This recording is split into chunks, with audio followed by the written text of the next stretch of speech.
Hi, Cindy. How you been? Why haven't you called, honey? Well, I'm trying to get right with Jesus, and I know what we done was fun, but... Jesus wasn't there. Ooh, you're a mighty temptation to man, Cindy, but I think you got a little bit of the devil in you. There ain't nothing wrong with a little devil. Well, I think you got a lot of devil in you. I don't want to talk about this now. Okay, well, I gotta go. I got some thinking to do. But hey, it was real sweet there, Cindy. Make sure you call me sooner next time. Will do. You know, I got a whole other bunch of questions I got to ask you, and this is about one of my weak points, which is, I don't know if you noticed, but I don't mean to sound vain, but I'm a handsome man.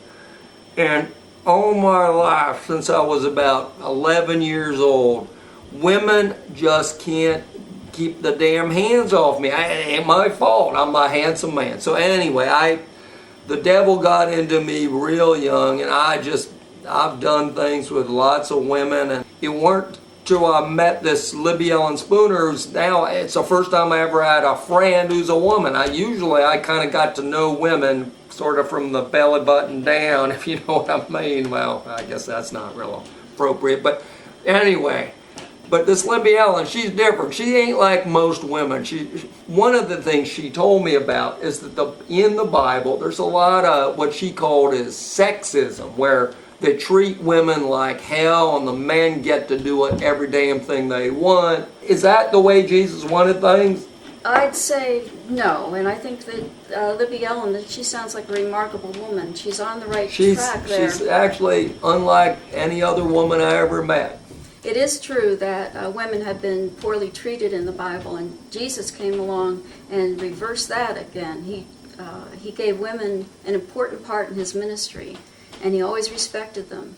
Some woman who's a adulterer and the people were going to stone her, which she probably deserved, although, hell.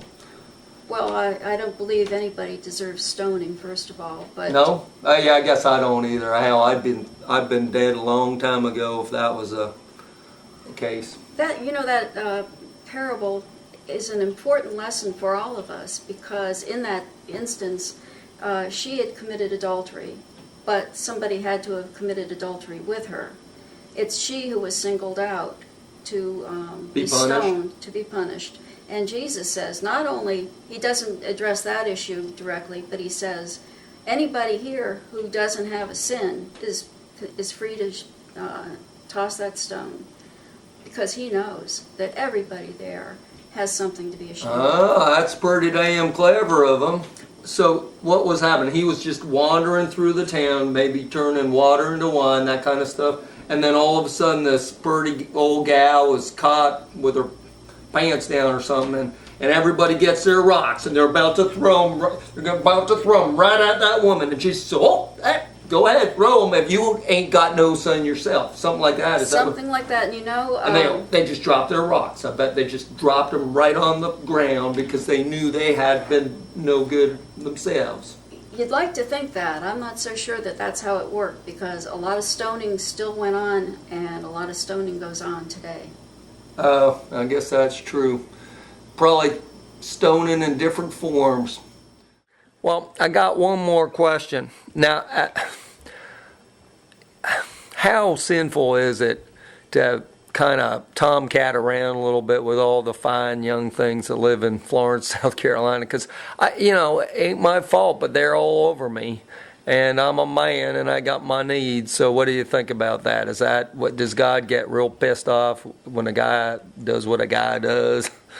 Well, Jimmy, you might start thinking about the women that you're tomcatting around with. Are you making them better people? Are you helping them? Are you... They certainly seem to lack it when I'm on the back of the Humvee. You know, Jimmy, human sexuality is a good thing, but it needs to be used carefully and thoughtfully.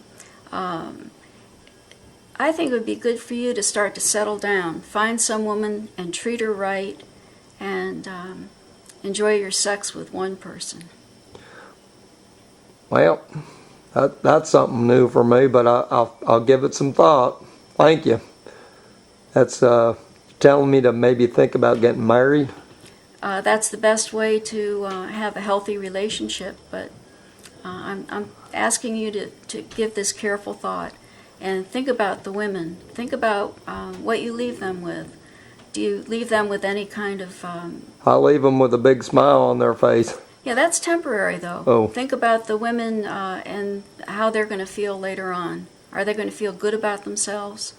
Well, you know, some of them give me kind of a dirty look the next day, but yeah, maybe you're right. I always feel a little bit bad about but it's hard to resist, I'll tell you. Sex, when it's coupled with love, is a very beautiful thing.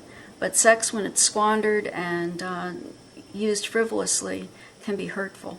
It's a very fun thing, but not a very good thing, I guess. Well, thank you. Thank you, and I'll give that some thought too. You know, Libby Ellen made me think the same thing, so I guess I'm starting to hear more of the righteous truth of things, and maybe I'll try to apply it. But thank you very much. Hell, it don't hurt to look, though, right?